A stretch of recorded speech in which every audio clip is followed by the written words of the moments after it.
इसके उपरांत श्री कृष्ण महाराज बोले, हे अर्जुन, मैंने इस अविनाशी जोग को कल्प के आदि में सूर्य के प्रति कहा था और सूर्य के पुत्र अपने पुत्र मनु के प्रति कहा और मनु ने अपने पुत्र राजा इक्ष्वाकु के प्रति कहा। इस प्रकार परंपरा से प्राप्त हुए इस जोग को राजर्षियों ने जाना, परंतु हे अर्जुन, वह जोग बहुत काल से इस पृथ्वी लोक में लोप हो गया था। वह ही यह पुरातन जोग अब मैंने तेरे लिए वर्णन किया है, क्योंकि तू मेरा भक्त और प्रिय सखा है, इसलिए। तथा यह जोग बहुत उत्तम और रहस्य अर्थात अति मर्म का विषय है। इस प्रकार भगवान श्री कृष्ण महाराज ने के वचन सुनकर अर्जुन ने पूछा, हे भगवान, आपका जन्म तो आधुनिक अर्थात अब हुआ है और सूर्य का जन्म बहुत पुराना है, इसलिए हे इस जोग को कल्प के आदि में आपने कहा था, यह मैं कैसे जानूं? इस पर श्री कृष्ण महाराज बोले, हे अर्जुन, मेरे और तेरे बहुत से जन्म हो चुके हैं, परंतु हे परम तप, उन सब को तू नहीं जानता है और मैं जानता हूँ। मेरा जन्म प्राकृत मनुष्यों के सदृश नहीं है। मैं अविनाशी स्वरूप अजन्मा होने पर भी तथा सब भूत प्राणियों का ईश्वर होने पर भी अपनी प्रकृति को अधीन करके जोग माया से प्रकट होता हूँ। हे भारत, जब जब धर्म की हानि और अधर्म की वृद्धि होती है, तब तब ही मैं अपने रूप को रचता हूँ अर्थात प्रकट करता हूँ, क्योंकि साधु पुरुषों का उद्धार करने के लिए और दूषित कर्म करने वालों का नाश करने के लिए तथा धर्म स्थापन करने के लिए जुग जुग से प्रकट होता हूँ।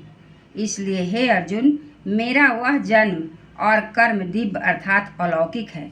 इस प्रकार जो पुरुष तत्व से जानता है, वह शरीर को त्याग कर फिर जन्म को नहीं प्राप्त होता है, किंतु मुझे ही प्राप्त होता है।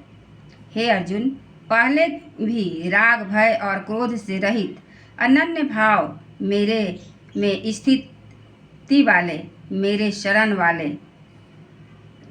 होते हुए बहुत से पुरुष, ज्ञान पुरुष तप से पवित्र हुए मेरे स्वरूप को प्राप्त हो चुके हैं। क्योंकि हे अर्जुन, जो मेरे को जैसे भजते हैं, मैं भी उनको वैसे ही भजता हूँ। इस रहस्य को जानकर ही बुद्धिमान मनुष्य गण सब प्रकार से मेरे मार्ग के अनुसार बरतते हैं। जो मेरे को तत्व से नहीं जानते हैं, वे पुरुष इस मनुष्य लोक में कर्मों के फल को चाहते हुए देवताओं को पूजते हैं और उनके कर्मों से उत्पन्न हुए सिद्धि भी शीघ्र ही होती है, परंतु उनको मेरी प्राप्ति नहीं होती। इसलिए तू मेरे को ही सब प्रकार से भज। हे अर्जुन, गुण और कर्म के विभाग से ब्राह्मण, क्षत्रिय, वैश्य और शूद्र मेरे द्वारा रचे गए हैं। उनके कर्ता को भी तू, मुझ अविनाशी परमेश्वर को तू कर्ता अकर्ता ही जान, क्योंकि कर्मों में के फल में मेरी स्पृहा नहीं है, इसलिए मेरे को कर्म लिपायमान नहीं करते।